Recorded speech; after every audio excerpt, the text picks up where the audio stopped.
السلام عليكم ورحمة الله وبركاته. يوم كده من شغلي على السريع هنعمل فيه شوية أكل. هنا أنا كنت حوالي كيلو من البصل مقطعاه حلقات كده زي ما انتوا شايفين، كلها مقاس بعضها تقريبا. والبصل ده هنجيب رشة من السكر ورشة من الملح، وهنسيبه شوية كده المية اللي فيه تطلع شوية على البوتاجاز. بعد كده نحط عليه معلقتين من الزيت، أي زيت بقى، زيت نباتي، زيت زيتون، أي زيت انتوا تحبوه. تمام.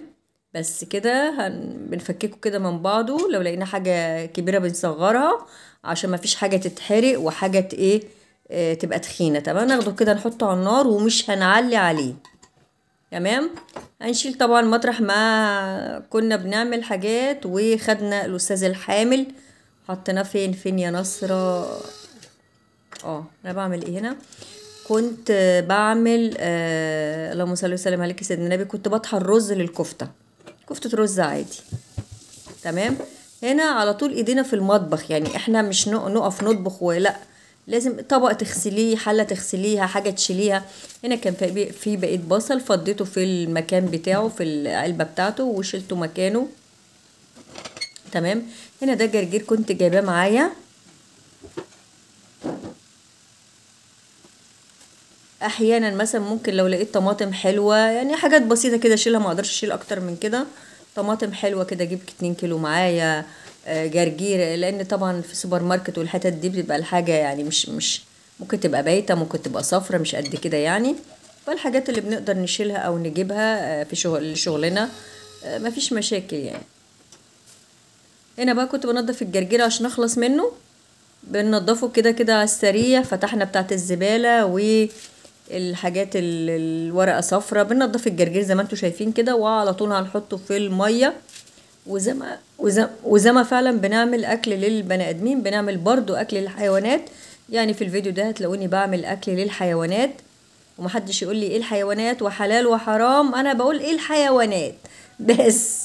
عشان عارفه الناس تقعد تقول لي، الناس بتقعد تقول لي حلال وحرام كاني دي حاجتي، وانا كل واحد حر، اللي عايز يعمل الحلال يعمله، اللي عايز يعمل العكس يعمله.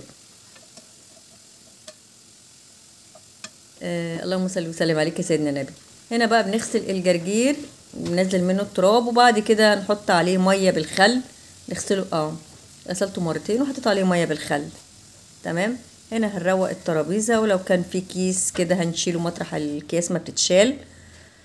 هنا في حاجات وقعت في الارض لازم نلمها. بصوا، اللي بيشتغل يروح يوم واحد في الاسبوع يطبخ لازم يعمل كل حاجه يعني. تحطي اكل على النار، تكنسي، تغسلي مواعين، مش على طول سريعا كده. هنا البصل ما نعليش عليه، لو علينا عليه هنا خلاص هو نشف شويه من الميه اللي فيه. حطيت عليه معلقتين زيت.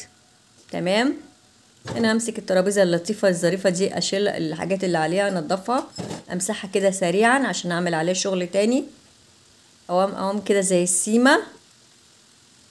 ولا على فكرة أنا ما بعرفش أعمل أي شغل وحد معايا في المطبخ، والله العظيم بيبرجلني هنا دخلنا على الكيج هو عبارة عن مع كوبايتين من الدقيق، ورشة من الملح، وكوباية من الزبدة. يعني لو كوبايتين دي يبقى كوباية من الزبدة، وما بنعجنش. وكمان أنا عن نفسي بحط معلقة رشة من الملح ومعلقة زيت. هو بنعمله كده، بنفركه بالزبدة. تمام. علشان لو عجنا هيبقى عيش، هيتحول لعيش، هينشف، هيتنشط فيه الجلوتين فهيبقى عيش. فاحنا مش عايزين ننشط الجلوتين. كده الزبدة بتفك في الدقيق كده اهوت. وبعد كده بنحط بقين مية كده، شوية مية صغيرين، بحيث ان احنا نلم العجينة، نلمها. لم الملس يا حلوة يا ناصرة، الله يرحم ايام الملس. هنا كنت هعمل ايه. هنا الحلة دي كنت سالقة فيها رز للحيوانات.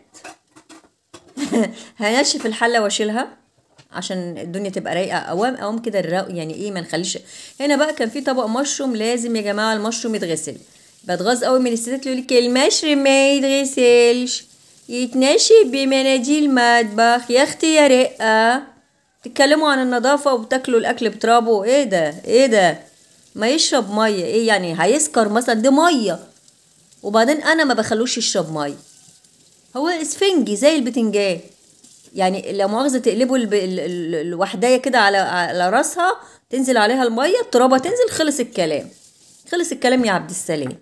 مش عارفة ايه اخت النسوان دي، تطلع الواحدة كده عاملة باديكير ومانيكير ومقفلنا شعرها وتقولك ما تغسلوش المشروم بس بيشرب مية، تقولش بيرتكب المحرمات. ما يشرب يا اخت انتي، وبيشرب من بيتكم، بيشرب من الحنفية. لا لازم. الغرابة في الموضوع يا جماعة، كل ما اعمل فيديو اكل بيتمسح، انا معرفش ايه الحول اللي جاني ده. وحياة ربنا كنت عاملة فيديو مدته 7 دقايق، لقيته متسجل 3 دقايق ومتظبط ومتمندش ولا وراكبه عفريت. طب ده 3 دقايق جايبه مقطع في الاخر، اكيد اللي يتفرج عليها تف عليا. اكيد يعني. هنا حطيت البصل على النار، ولازم النار تكون متوسطة او واطية عشان البصل ما يتحرقش، هو بياخد وقت شوية. لكن لو علينا عليه في شوية هيتلسعوا وهيبقى مرر، وفي شوية هيبقوا زي المسلوقين. لا نفضل نوطي كده عليه. تمام. ولما يخش في التحمير نحط له مكعب من الزبدة، نحط له زعتر، نحط له فلفل اسود، ممكن في النهاية خالص نحط له معلقة خل بلسمك عشان ما ينشفش، وغالبا ما بينشفش اساسا يعني، هو ما بينشفش لانه البصل الاحمر ما بينشفش يعني، لان احنا مش بنعمله في زيت غزير يعني. هنا كنت بغسل فراخ بانيه، حطيت عليها معلقه من الخل لا معلقه من الطحينه. عايزه اقول لكم يا جماعه، الطحينه دي سحر سحر سحر. اه والله جميله جميله جميله، بتخلي الفراخ ما فيهاش ريحه الزفاره نهائيا. فله كده، فله منوره. هنا كنت بطحن شويه رز للكفته، والمطحنه العقيمه دي بنحط حبه حبه حبه حبه حبه حبه. ليه؟ عشان تطحن، عشان دي صغننه كده، هي ضعيفه ولذيذه ومش قد كده يعني، مش احلى حاجه. لعلمكم الحاجات اللي بتسرع الاكل في المطبخ يعني، اكتر حاجه بتغيظني لما ما يكونش في مثلا حاجه بتريح، آلة كهربائيه تحط فيها كميه حاجات وتنجزي، بتبقى موتراني قوي. اكتر حاجه بتضايقني كمان لما يكون السكاكين تلمه، بتبقى تحس ان انت عايزه توقفي شعرك. شايفين اللون البصل بسم الله ما شاء الله بقى جميل ازاي. هنا بقى في طاسه كده معلين عليها، حطينا عليها رشه من السكر وشويه من الزيت، معلقتين زيت.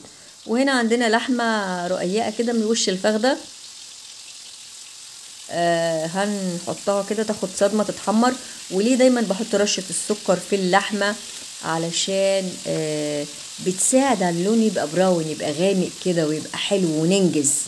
واللون ده بيفرق كتير طبعا بيخلي الطاسه كده كمان متكرمله. لما بنيجي بقى في النهايه خالص نحط السائل ايا كان، هنحط السائل لبن او مرقه او ميه او ايا كان، بنلاقي الصوص في النهايه بيدينا نتيجه ان يبقى لونه براون وحلو بني كده، يبقى غامق وحلو، بقى زي الفراخ المسلوقه يعني، فاهمني؟ زي اللحمه المسلوقه قصدي. هنا زي ما انتم شايفين بالبصل بنوطي عليه وبنقلبه من وقت لتاني زي ما قلنا عشان ما يتحرقش. والحمد لله ما فيش اي وحدايه راحه في اي حته يعني. بنقلب اللحمه، ولما نقلب اللحمه ونيجي نطلعها هنجيب اي حاجه، طبق او حله او اي حاجه نطلع فيها لحمه ونغطيها. مهم قوي ان انتوا تغطوا اللحوم بعد ما تاخد صدمه، علشان الميه اللي فيها او السائل اللي فيها يعني ينزل كده في الحله، وفي نفس الوقت ما تنشفش. اللحمه من السخن البارد تنشف، اي لحوم من السخن البارد تنشف. هنا قلت انجز على طول، خليني كده قصاد البصل وقصاد اللحمه، واجيب البصل بتاعنا اعمله هنا اهو زي ما انتم شايفين كده، خدت اللون الحلو اللي انا عايزاه. وطبعا حطينا شويه فلفل وبس، غطينا عليها ونحط بقيه اللحمه، وناخد البصل ده نغسله، عشان احيانا في ناس بتقولي انت ما بتغسليش الاكل او انت ما بتغسليش البصل. لا انا بعمل بسرعه فما بيبانش يعني، مش هجيب الكاميرا وانا بغسل البصل يعني. بس هنخرط بقى البصل بتاعنا الجميل ده وهنا كان في شويه زبده سايحين ونايحين، حطينا كده شويه الزبده على البصل. تمام خلاص كده، خلاص نخرط بقى البصل ده ونحطه في الطاسة اللي كانت مطرح اللحمة اهو. يا الله انت الكريم يا رب. عايزاكم تقولوا لي ايه حكايه ان انا كل ما اسجل فيديو خاص بالاكل يتمسح او ما يتحطش، او ابص الاقي مقطع واحد بس اللي اتسجل والباقي لا، مش فاهمه الموضوع فيه ايه. المهم هنا بقى بنحط اكل الكلاب. يا اختي الحيوانات، الحيوانات يا ولاد، بنحط اكل الحيوانات. وشكل كده الفيديو هيخلص يلا يا ناصرة. هنا ده كان رز وكان خضار، وطبعا اكل الحيوانات لا بصل ولا توم ولا فلفل ولا توابل ولا اي حاجة. دي هياكل انا جايباها معايا. طبعا انتوا عارفة غلاء الاسعار، الفراخ بقت غالية جدا، الفراخ المجمدة بقت غالية جدا، زي يعني بقت غالية. فانا بجيب الهياكل ديت معايا، رخيصة الكيلو ب30 جنيه. بسلق شوية كده وباخد باخدها بقى تبرد وافصصها على الخضار والرز ده، والمرقة دي كمان بحطها على الاكل في النهاية. لان الحيوانات لازم دي روح لازم تاكل. احيانا في حيوانات ما بتحبش الاكل الجاهز احيانا يعني. بس هو ده. وهنا بقى سبت الاكل يبرد، وهنا كمان اخش بقى على الفرخات بتاعتنا. الفرخات والقطات نغسلها. موضوع سحر ساحر. حط شويه طحينه دعاك البتوع، سيبيهم شويه اشطوا فيهم. لا تقولي لي بقى خل، ولا تقولي لي الخل ده بيزفر الحاجه.